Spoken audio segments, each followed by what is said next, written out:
৩ মাসের অন্তঃসত্ত্বা গৃহবধূর মৃত্যুকে কেন্দ্র করে বিভিন্ন আলোচনার সমালোচনার ঝড় উঠেছে। বিস্তারিত থাকছে মোজাম্মেল হক মামুনের প্রতিবেদনে।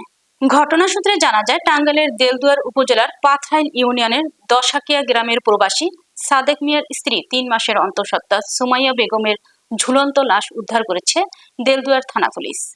সুমাইয়ার শ্বশুরবাড়ির লোকজন বলছে তাদের পুত্রবধূ আত্মহত্যা করেছেন, কিন্তু সুমাইয়ার বাবা বলছেন তার মেয়ে সুমাইয়াকে নির্যাতন করে মেরে ফেলেছে আর সেই হত্যাকে আত্মহত্যা বলে চালিয়ে দেওয়ার চেষ্টা করছে। প্রিয় দেশবাসী, এই মুহূর্তে আমি আছি টাঙ্গাইলের দেলদুয়ার উপজেলার পাথরাইল ইউনিয়নের ৪ নং ওয়ার্ড দশকিয়া গ্রামে। কিছুদিন আগে এই বাড়িতে পুত্রবধূকে ঘরের ভিতরে ঝুলন্ত অবস্থায় পাওয়া গিয়েছে। শ্বশুরবাড়ির লোকজন বলে আত্মহত্যা করেছে, কিন্তু সুমাইয়ার বাবা বলে আমার মেয়েকে নির্যাতন করে আত্মহত্যার নাটক সাজিয়েছে। আসুন আমরা জানার চেষ্টা করি প্রতিবেশীদের কাছ থেকে ও সুমাইয়ার স্বজনদের কাছ থেকে কি ঘটেছিল সেদিন। যে ঝুলন্ত অবস্থায় আছে, তখন আমি শিখতেছি যে মা তুই কি করলে আমারে, তোমরা গো আমার সুমাইয়া দেহ তো কি করছে, তখন ওরা ব্যক্ত হয়ে গেছে।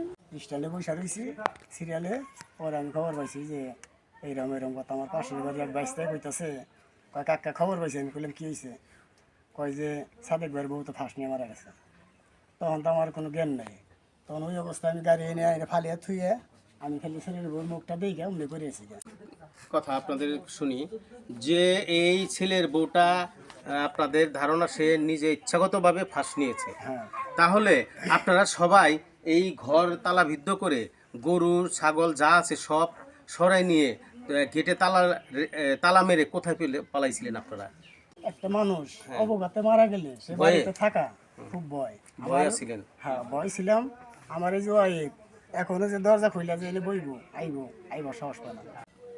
তখন ওনারা ওই মহিলা পুলিশ দিয়ে ওই ফাঁসির দড়ি থেকে ছাড়িয়ে ওনারা প্যাকিং করে ওই থানায় নিয়ে চলে গেল। ওই মহিলা পুলিশ সাথে থেকে পুরুষ পুলিশ সাথে থেকে লাশটি নামাইছে। আচ্ছা, তখন তো ওই মেয়ের গার্জেন ছিল না? তখন মেয়ের গার্জেন ছিল না, পরে আসছে। এই মুহূর্তে আমি এসেছি সুমাইয়া বাবার বাড়ি, টাঙ্গাইল সদর গালা ইউনিয়ন চৌধুরী মালঞ্চতে। সুমাইয়া বাবার বাড়ির আত্মীয় স্বজনদের কাছ থেকে আমি বিশেষ প্রতিবেদনটি আপনাদের মাঝে তুলে ধরছি। আমি সকালে আমি যাবো দেখে আমার ওয়াইফে 9টার সময় কল দিতেছে। আপনাদের না, ওই আমার মেয়েকে 9টার থেকে কল দিতেছে আর মোবাইল ধরেই নেয়। এটা তো বুঝলাম না। পরে আবার আমার 5বার কল দিছি। 5বার কল দেওয়ার পরে ওপরে একটা লোকে ধরছে, ধরে হের কানে দিছে, কয় তোমার বিয়ের সাথে আলাপ করো। আমার খালি একটা কথাই বললো যে আপনার মেয়ে ফার্স্ট মেয়ে মারা গেছে, আপনি আহেন।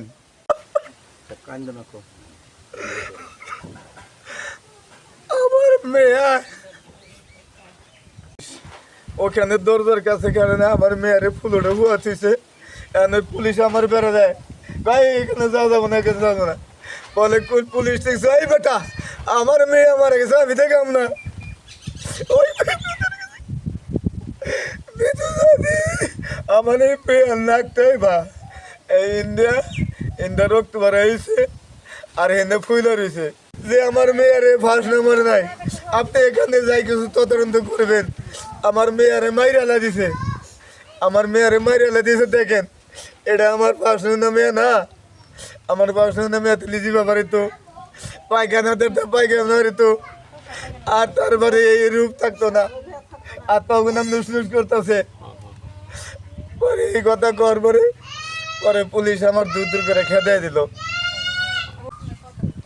আর ও আত্মহত্যা কোনোদিন করতে পারে না, ওকে আত্মহত্যা করাইছে এবং কি করাইয়া ঝুলাইয়া রাখছে।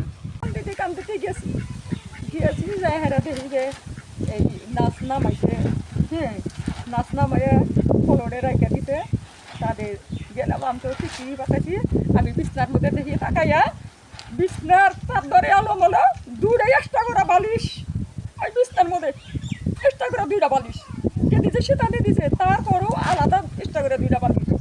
আর হলি এলোমলো বিছনা, মাথার চুল এলোমলো। আমার সোনার জুব্বা ছাড়া এই হিজাব ছাড়া থাকে না। সারা শরীরে কি কোনো আঘাতের চিহ্ন পেয়েছেন?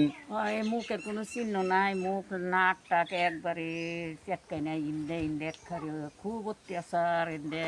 আর এনে মনে করে যে এই কি দেয়া গুতাইছে, শিল দেয়া হাতুর দা গুতে একবারে শেষ ইন্দে। এই জায়গায় না কিছু নাই, চিহ্ন দেন যায় না মেয়ে। কিন্তু ওই বাড়িতে গিয়ে আমরা ওই বাড়ির কোনো লোক পাই নাই। ওনাদের বাড়িতে গরু সবাই ছিল। পলাইছে? হ্যাঁ, সবাই পলাইছে। এমনকি তাদের গরু ছিল, তারপরে হলো হাঁস মুরগি ছিল, ওইগুলা কিচ্ছু ছিল না। তারপরে 10 মিনিট পরে আমরা যাওয়ার প্রায় 10 মিনিট পরেই লাশ নিয়ে যায়। আমরা নিয়ে যাইতে দিই না। তারপরেও আমাদের লাশটা কি প্রশাসনে নামাইছে যে আপনার শ্বশুর আমরা কথা তাও বলছে? জানি না। তাও জানেন না? আমরা গিয়ে দেখি যে লাশ ফ্লোরের নামাইছে। মধ্যে শুয়ে আছে, মানে শুয়ে রাখছে। এখন ওই ফাঁসি দিয়ে মরছে না কি দিয়ে মরছে আমরা সেটাও বলতে পারবো না। কিন্তু ওনারা বলতেছে যে ফাঁসি দিয়ে ঝুলে আসছিল, কিন্তু আমরা দেখি নাই।